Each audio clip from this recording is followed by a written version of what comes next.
Wonderful So clips. you're going to record me spill my water all over the computer that I overfilled, eh? I had my niece and nephew over recently, and they were sleeping on the hide-a-bed that pulls out, and that was the rule we had. This is the most expensive room in the house. There is no drinks in this room.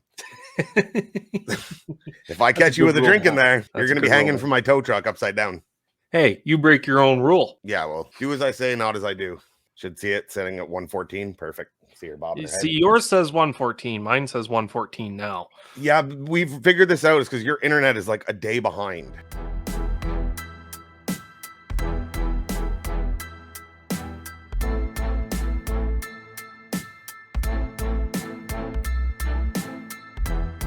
Hey everyone, I'm Brad from Calgary. This is Sean from Cambridge, Ontario. I'm Terry from Cornwall, Ontario. Hey, this is Larry from Pitt Meadows, British Columbia, and you're listening to the Towing Life Podcast.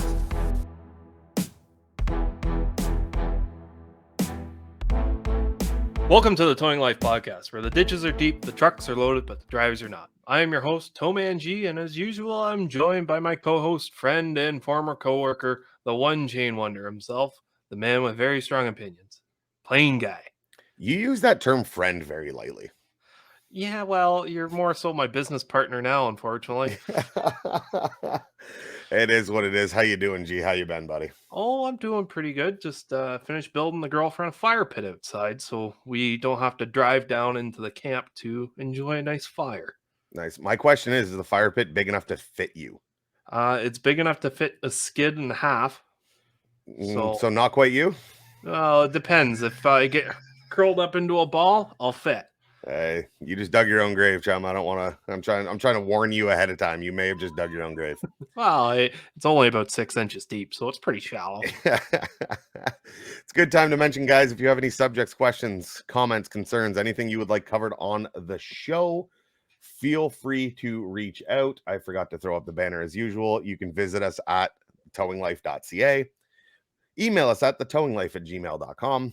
Find us on Facebook at the Towing Life Podcast on Facebook, or you can call us at 249-666-2209. When you go to the webpage, there is a contact us form. And as G likes to always remind me, if you're watching over on the YouTube side, don't be afraid to drop a comment, hit that like, hit that follow, hit all the buttons, just click them all. Yeah. I don't know what they do, but if you click them all, it's got to be good for the algorithm. And if you don't like this video, I want to make sure you click that thumbs down button. Just, you know what? Click it twice just to be double sure. Yeah, I get that one. I was going to say, I don't think if they like the video, I don't think they're going to take the time to do anything. They're probably already gone and on to the next thing. They're probably watching stupid cat videos on Don't YouTube. You know the internet? If people are upset, they will they'll make it known. We've seen company reviews. That is true. We cannot argue with that one. If people have a beef with us, I'm sure we will hear about it. So no news is good news in this case, I guess, and we will take it. So today, G, we are going to be joined with a special guest today. I'm going to let you do a little bit of the introducing because I know how good you are at thinking on the spot. Oh, God.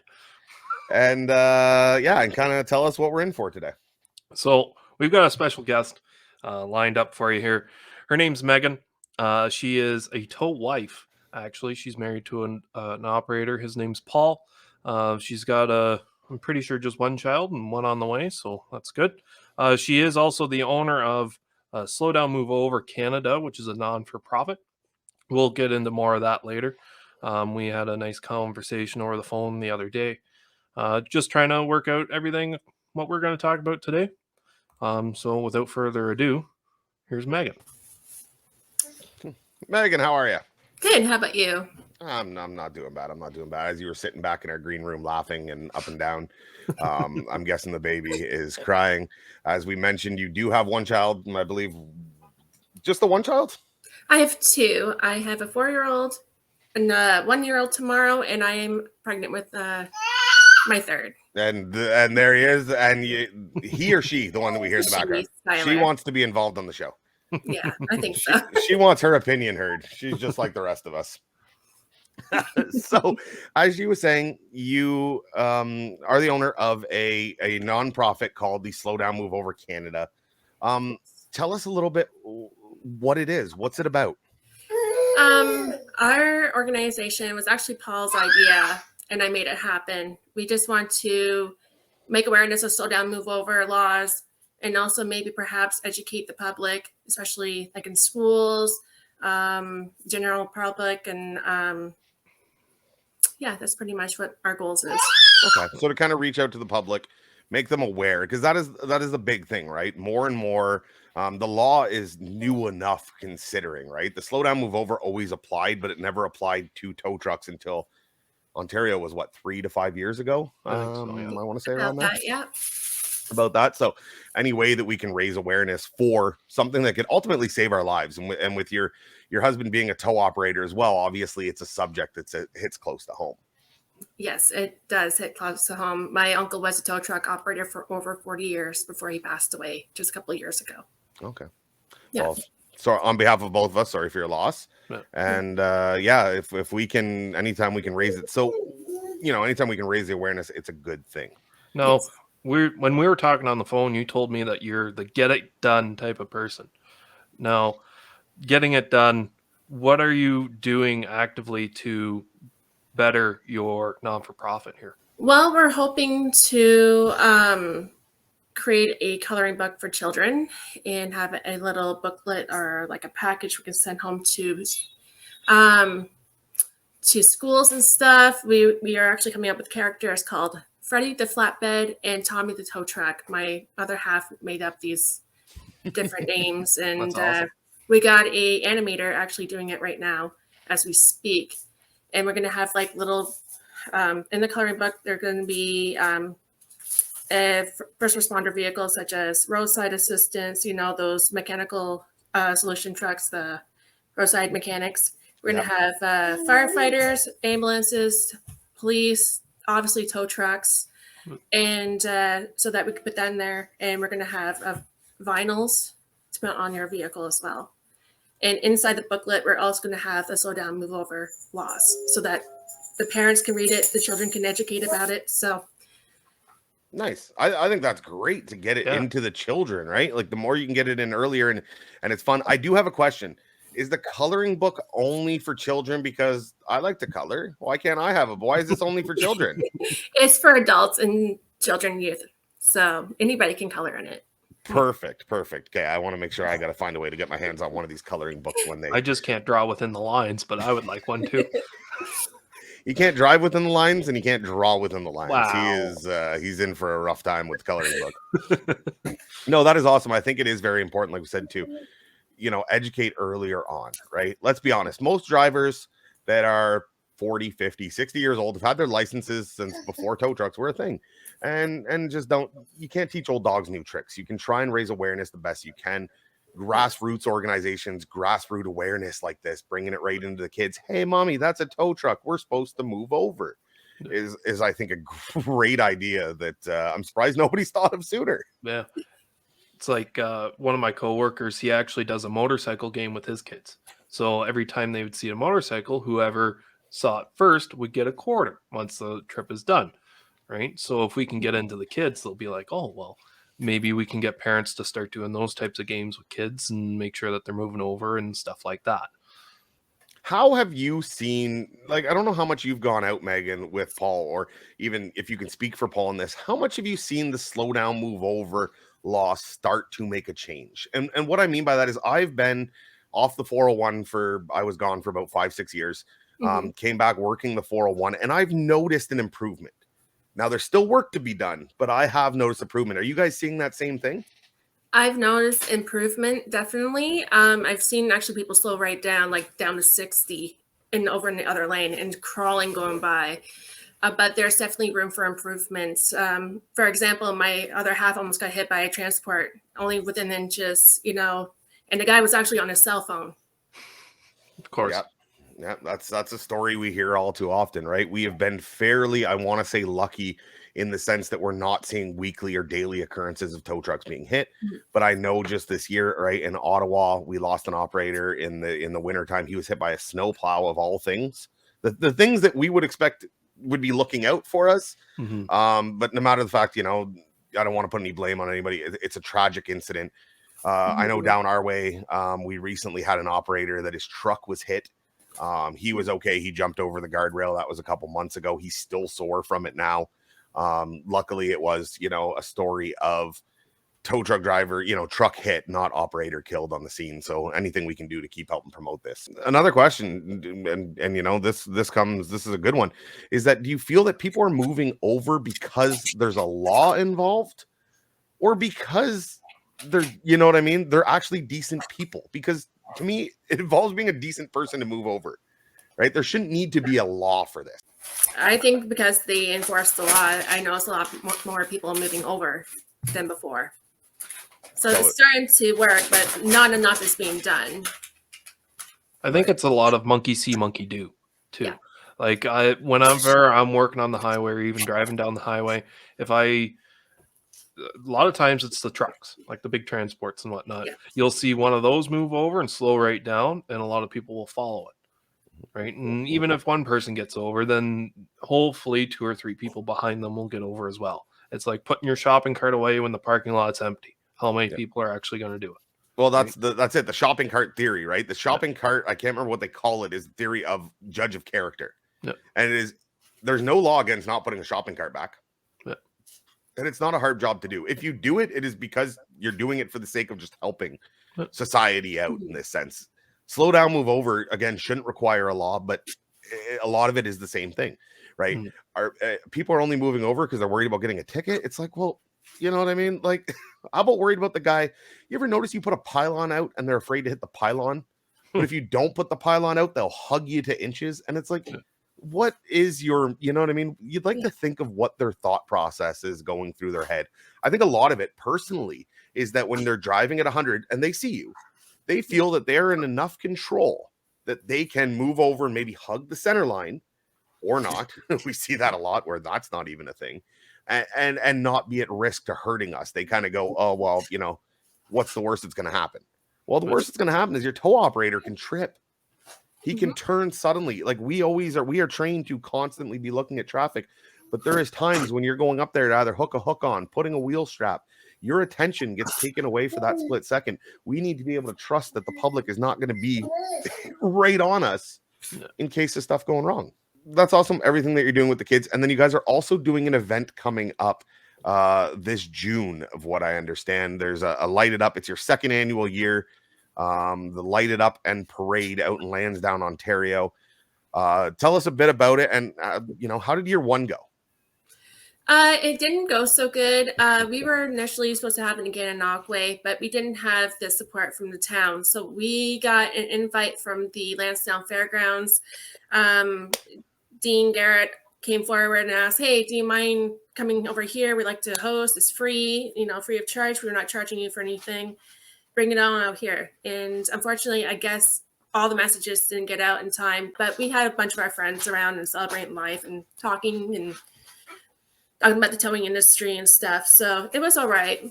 I like it. Sometimes a smaller group is even better than some of the larger groups because you can have more one-on-one and being able to make better connections. Yes. So when and where? So this year it is happening June 18th, 2022. You're going to be at the Lansdowne Fairgrounds. Yes. Correct, in Lansdowne, Ontario. For anyone looking to do that, I believe, if I'm not mistaken, Lansdowne is between Brockville and Kingston. Am I right on that? I feel like I'm right on that. Between Prescott and Gananoque. Okay, so between Prescott and Gananoque. All right, my bad. I'm a little off my geography today. No, you're just a little off. So obviously having a husband in the towing industry and that helped you get started this, like, but where was the idea? Like, where was it? Hey, we need to go out and actually do something and raise awareness. Like, where did that come from for this Light It Up and Parade idea? Well, a lot of it came from Austin Gain and Brooke Lawrence. She's a good friend of ours. We saw how it touched the towing industry when, unfortunately, when Austin got hit, and having all the tow truckers coming together and just supporting it. And then once Austin unfortunately passed away, we thought, hey, we should do something up here to reflect on, passing of tow truck operators. So Paul came up with the idea of, hey, why don't we do this way? And I just put it together, and that's basically where it came from. Nice. It is good. Anytime, we've all had, I think operators as a whole can speak on, an incident that we've had that sticks with us, either someone we know having a close call or getting hit. I know G and I both know of an operator that was hit and killed in a stretch of highway that we regularly serviced. Mhm. So, you know, it gives you goosebumps talking about it. Mhm. But, you know, we can really relate to that. And, you know, instead of waiting for somebody to get hit to all come together, I think it's great with you guys doing this parade is a way to, let's not wait for tragedy to raise awareness and you know, celebrate, you know what I mean, whether people, you know, anyone that has been hit, I don't mean celebrate that they've been hit, celebrate life. You get together once a year. I think that is a great way of doing it, instead of, you know, hey, people are busy, you got time for plan, you got time now, you can plan, you know, get the trucks down. You guys have time to reach out to supporters. Like, have you guys had a lot of support within the towing industry for this movement and for this parade? Yes, we actually had Jared in, and they're gonna probably be sending a truck up to support us. We got support from them. The OPP has given us support. The local community has given us significant support. The Tow Canada magazine is doing an article about us, so it should be out this month. It just just the local towing operators are so helpful and so supportive of this, and it's a great feedback we received from even those who can't come to the event. They said that they support us and wish us all luck. So That's awesome. yeah, I know, like, getting everyone together is hard enough as it is, and we see that a lot with the tow shows, to where that's one of the events throughout the year that tow operators will take days off of work and go out and attend, and companies will make sure they send trucks out to get their name there, and that's great. The problem is with the tow show, it's not really appealing to the general motoring public, right? It's a towing show, Right. to where something like this is, we're going to have tow trucks there, and you're going to have, I'm pretty sure you said something about beaver tails on the phone to me. yes. So you're going to get a booth like that. And I know I'll go a long way for a good beaver tail. The only thing G remembers from that phone conversation is like, I think she said beaver tail. Yeah. I'm in. I was kind of shocked that they actually came forward and offered, to feed all the tow truck operators and first responders that are going to be there. Also, front of Young Fire Department will be there, and they confirmed. So we're going to have some fire trucks there for the kiddos. Awesome. Nice. Awesome. Nice. So you're gonna have fire trucks, obviously the guys with the trucks, the kids love that kind of stuff as well. What other things do you guys kind of have lined up? Like, what is a normal day? What is the plan kind of for the day for this event? Like, are we gonna have activities? What are we kind of doing for the day? So we're hoping to start at 10 in the morning until like 8 p.m. And then maybe perhaps in the afternoon, we're trying to figure out a time slot for everybody to get together. We're hoping to maybe have a little parade down the 401 to get a knockway for some coffee. We're going to talk to the owner of the local parking lot and see if we can do that.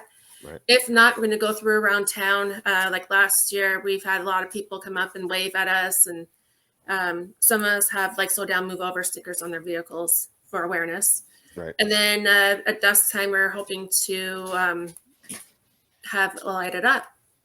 And maybe perhaps in between that time slot between the parade and the light it up, we're going to have a pastor come by and say a little prayer, and we're going to name all those who have passed away last year and this year. Nice. Do we know how, like, it's a touchy subject, but we know how big that list is? Like, are you guys covering North America? Is that kind of your Canada, US? We're hoping to stick just with Canada. Okay. We have a mutual friend who keeps tabs of who have passed away, and she keeps like a little notebook. Right. Yeah. Do we know how big? Because I haven't heard, like, Canada wise, I feel like we've been fairly lucky. Obviously one death because of a distracted driver or because of a lack of slowing down and moving over is too many. But I feel like we've been lucky on that sense where it's, I find we're reading out of the States, it seems like a weekly event. Tow truck operator hit, tow truck operator killed. And it's, what do we do? Like, how do we improve this? But if our list can stay small, I'm hoping that her notebook is very small, and I hope that notebook continues to stay small, and I hope we can continue to bring more and more awareness and less incidents like this. Yes. Just let you know that Philip Smith's mother and family is going to be there. He unfortunately was the one who was struck and killed in 417. Right. Right. He was by the snowplow. So that is great that their family is going to come out too. And I think that could probably really help too, seeing how the industry will, back up behind them and is willing to support them. Right. We've, like I said, it's all our worst nightmare. We've talked about it on the show on ways to, how do you improve it? How do you help? How do you do these kind of things? Like, what can we do as operators? I keep telling guys, you don't have a reason to explain or an excuse to complain unless you are taking all the steps you can on your side as well. You have to do everything that you can to protect yourself. Mm-hmm. And then once you've done that, if people are still not getting the message, well, then it's on them. But, laying out pylons on the highway, using flares at night if you need to use flares, whatever the case may be, we need to take the first steps in order to protect ourselves before we can expect the general public willing to protect us, right? That's kind of where I stand on it. And it doesn't help the fact that the courts are letting it slide. They're not prosecuting, they're letting all these charges go. And that's another thing that I find a problem with is the court system and how they're handling all these tickets for not slowing down, moving over. They're just letting them slide. There has to be a change in that, definitely.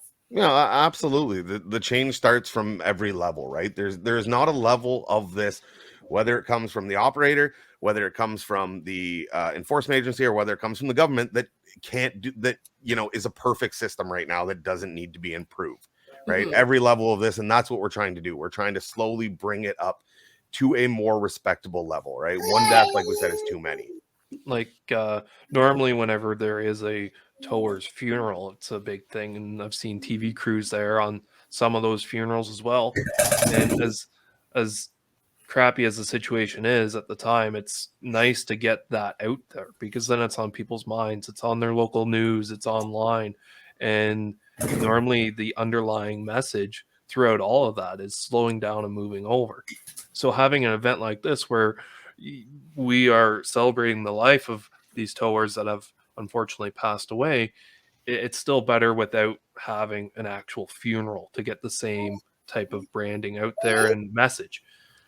It's a simple message. Slow down, move over. It shouldn't be that hard. I don't know why people aren't getting it. It's 4 words.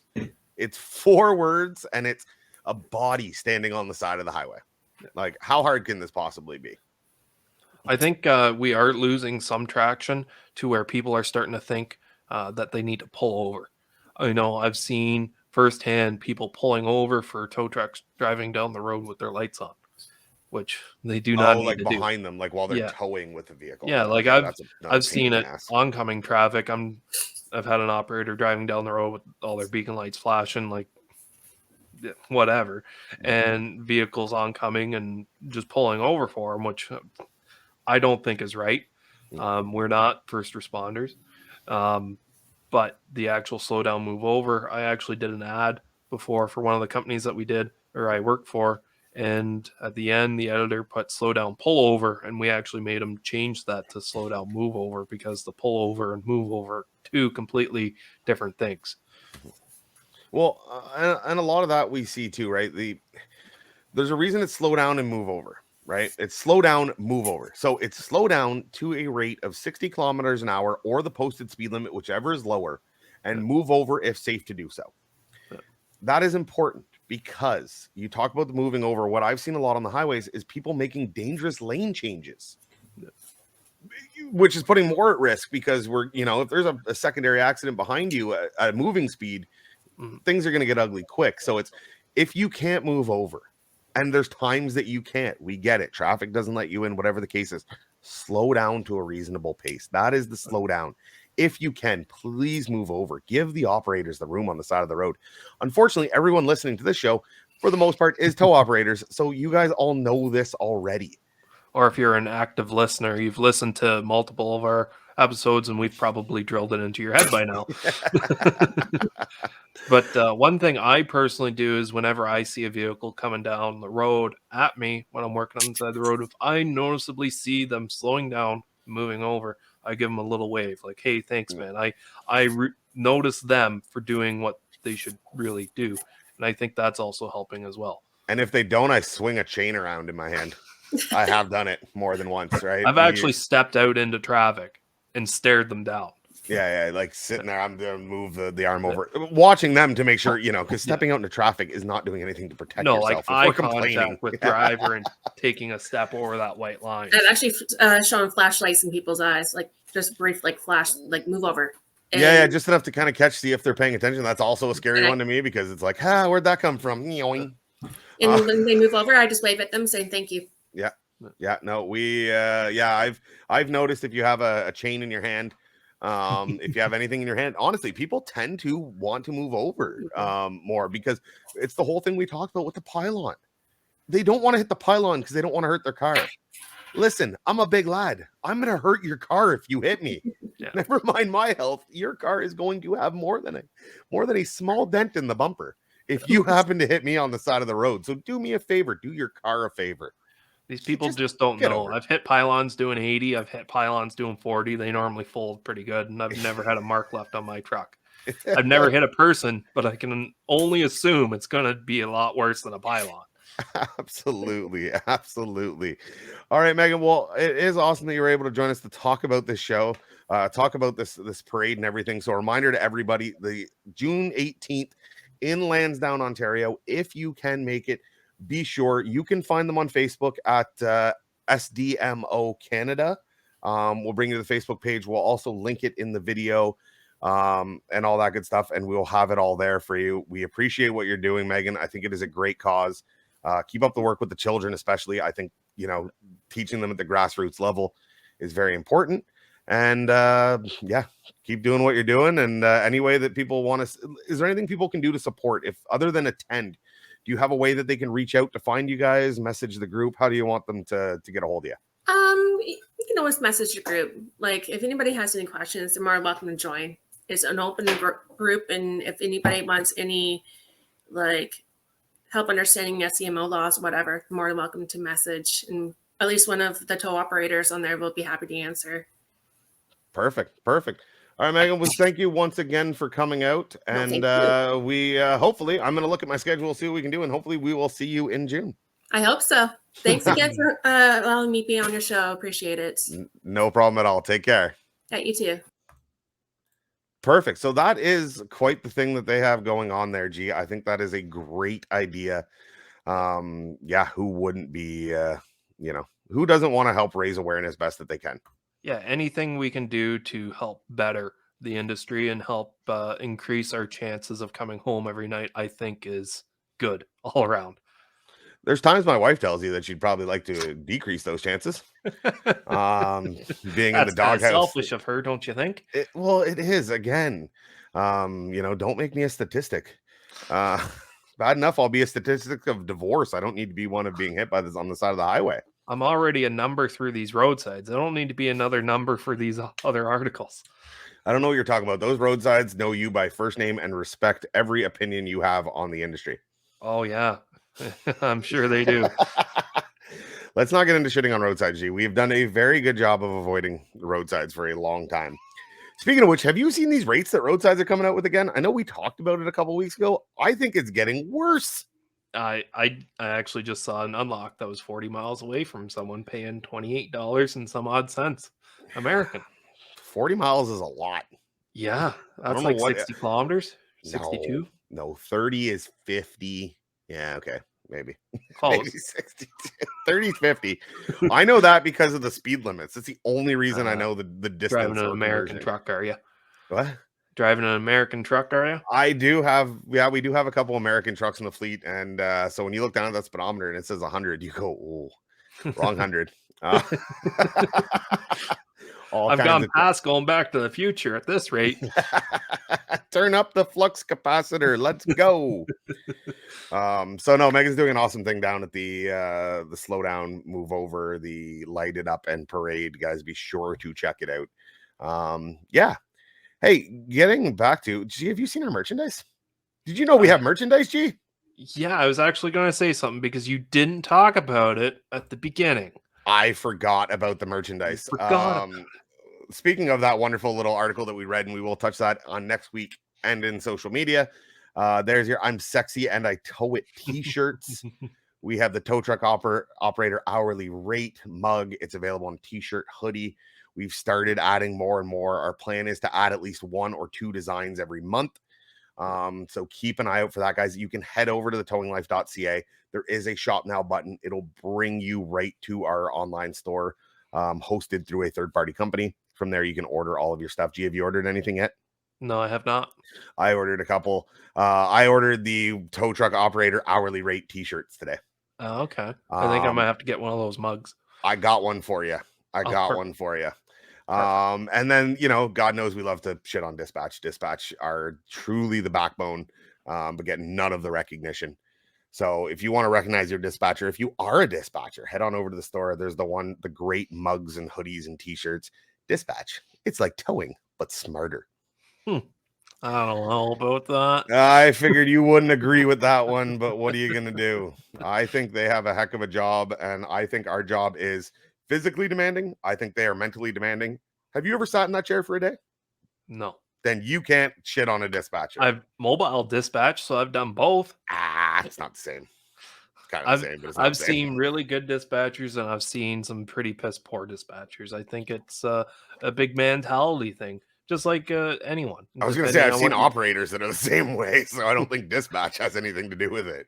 Yeah, I find if you've got a good dispatch, everything runs a lot more smoothly. So if you do have a good dispatcher, make sure they know that you appreciate them.